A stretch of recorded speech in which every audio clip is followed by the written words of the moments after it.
Now this is going to be my review for episode 3 of Attack on Titan. Now sorry guys about the rating on the last video, I meant to say 4.3 instead of 4.8.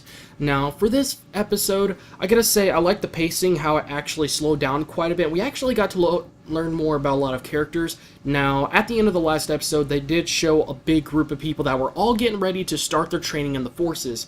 Now before the training actually started in this episode, it started with the general or whatever he's called, actually giving them a bunch of lectures and asking them questions of who you are and why did you join. Now, after he asked a certain number of people, it got to a point where he slowed down, and someone asked on the side, why is he walking past these people? And the reason was actually quite simple, made a lot of sense. Now, when he walked past people like, let's just say, the main character, the main reason was just because he can tell by the looks in their faces that they've already seen enough. They are determined, and they have very good, solid reasons to join the forces. And the other people, I guess you could say they were more lighthearted and they weren't that determined, and they don't really have really good reasons, because some of them did it just for publicity, just for it to sound cool, like when people join certain teams, they do it just because it'll sound cool, and plus it'll look good on the resume or, record, or just, for the public in general. So I guess you could say he had to teach them a lesson and try to, harden them up a little bit, because as we all know, they're a little bit soft-hearted and everything, but at the point that, they're not really that strong-willed. So they need something that, at least, kind of push them a little bit, so then they'll learn to at least be able to, take themselves more seriously. Now, as things progressed, there was this one girl, I gotta say, this was a little bit crazy, but her name, I believe, was Sasha. She ended up actually eating a potato while he was giving this one kid a lecture, just because he saluted on the wrong arm, and on the wrong side of his chest. And she was eating potato, and everybody just stopped like, holy moly, just because she was eating potato while he was doing that. And in a lot of ways, no matter what religion or culture it is pretty disrespectful. It really is. And especially at a time like this. Now, she was a little bit on the weird side, just a little bit, but anyway, she had this weird look on her face, like she's seen death or something, like a really just scary look, and she seemed like she wasn't there all the way, like, even when he was really talking to her, I was thinking, maybe she's blind. Maybe that's why her eyes are a little bit more pale than other people colored eyes, not just the seen death kind of effect look. And, she ended up seeing him perfectly fine and everything. Now, I was a little bit surprised, like, when he asked her the question of who you are and everything, she really got, like, clean, and she got, like, what's the word? She did everything perfectly at that point forth, instead of acting like a weird, nervous little girl eating potato and shaking a little bit or something. So the pacing or her attitude just completely changed very quickly. And, she offered him half the potato, and then, well, he ended up making her run a lot of laps for like 5 hours at least, which is pretty bad. And after she got done, she ended up, she ended up walking very slowly. She ended up having to crawl back home, and she ended up running into this one girl, and as soon as she smelt a potato, or not potato, but a piece of bread, she just leaped, like she got a random bolt of energy, just bam, just grabbed it from that person, and it was a little bit crazy, and her eyes got red at some point, or she started freaking out, and like, I don't know, that was really weird. She was like, her body was moving in such a weird way, almost it was like a creature, like she was about to evolve or something. But maybe she was just so happy to get some food after walking for so long. I mean, it makes you ask yourself, was that potato really worth it? But anyways, that changed completely, and then this girl walked up and started asking the other girl, why were you gonna bring this girl a potato? Were you doing it, for a good deed or something like that? And this girl, or woman, ended up saying something like, she ended up taking that girl back home, and she said one of the reasons was so then she could owe her a debt or something like that. And it might be just me exaggerating just a little bit, but her character and how she acted a little bit, and her tone of voice and her mood, and the fact that she said that made me think, well, she did have to say a few things that actually did sound positive and everything, and saying that she'll be a good girl, based upon how weird she is. But anyway, something about her reminded me of the main villain on Full Metal Alchemist, the one that is known to have the very long fingernails, I believe, that she would use to cut into people and crazy crap like that. She reminded her just a little bit, but that's me just going into it just a little bit too much.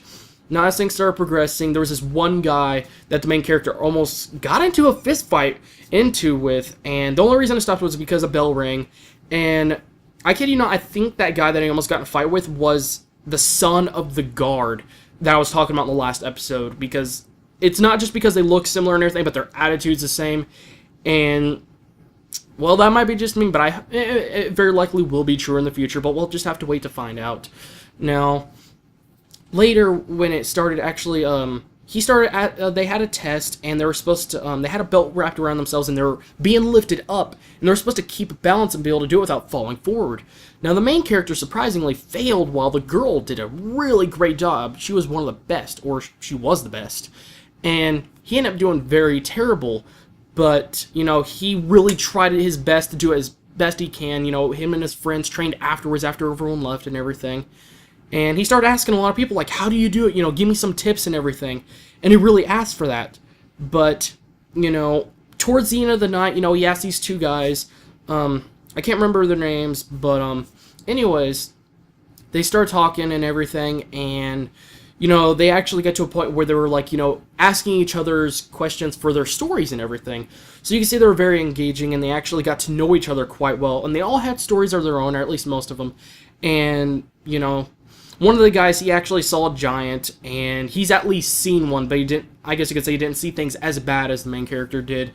And, you know, they actually got a good idea of how to know each other, and they were offering to do some, I think, some training, or they were just walking them back home. So as they were walking back home or walking out somewhere, you know, they were starting to ask each other, like, you know, why again did you join? And that's when the main character had to answer, why. And one other thing I forgot to mention is that, these, you know, the two guys, you know, said that they don't understand. And he's referring to everyone else that's there for the publicity or for small minor reasons kind of thing. And, you know, saying that they don't understand how devastating and powerful the Titans really are. And that makes a lot of sense. And that makes me really think, wow, those guys might end up going very quickly. And I really hope not, but, you know, I would find it interesting if the main character, in a way, tried to influence them at some point, being say, hey, you need to stop being soft, and, you know, possibly explain and tell them their his story and everything of what happened, and trying to, you know, make them better, you know, like, let's prove the general, you know, how good we can be, and that kind of stuff. It might happen later. That'd be very cool. Now, anyways, when they were walking home or whatever, they asked their questions, and when the main character had to explain or tell his story, and say that, you know, the main reason he wanted to is so then he could kill them all, I was surprised to see that the blonde guy, I forgot his name, the blonde guy ended up having the surprise kind of look on his face, because he seemed to be a little bit of a hard guy, you know, like, you know, he'd be more of a guy that they more likely get in a fight with, or can get in a fight with. And, you know, when he was talking about, like, can you help me, you know, finish this task, you know, this, you know, test, you know, because I really need to get it done. And the blonde guy ended up telling him, I have faith in you. Or, I know you can. And that was really, really good. I'm pretty sure that the main character kind of needed that. Then the next day, that's how things ended up with him actually trying to do it, and he failed. But they found out the main reason was actually because his belt was actually broken. And he ended up doing it perfectly. Like, the first time before they changed out the belt, you know, he was doing pretty good. But then after, like, a certain number of seconds, and he just fell on his head. He really did. And, you know, they changed it out, and he did it perfectly fine. So, I don't know if the main guy, you know, got it, the general, whatever, ended up getting it changed just to help himself gain a little bit of confidence. You know, enough confidence to do better. Or if it truly did stop working. But, anyways, but I was surprised to see that the guy, you know, said, your son has truly became a soldier. And this somehow reminds me a little bit of Naruto, let's just say, you know, hearing the first Hokage, you know, saying, Naruto, or Minato, your son is becoming so great. And, you know, something like that, you'd probably hear from there. But I'm hearing that, you know, makes me really interested, like, how he knows his father, and if so, then later is he going to teach the main character something about his father, you know, about what he did, or, you know, tell him some things that he might need to know. You know, so I'm really wanting to see that very soon, hopefully, or at least get something more explained, like how they know each other.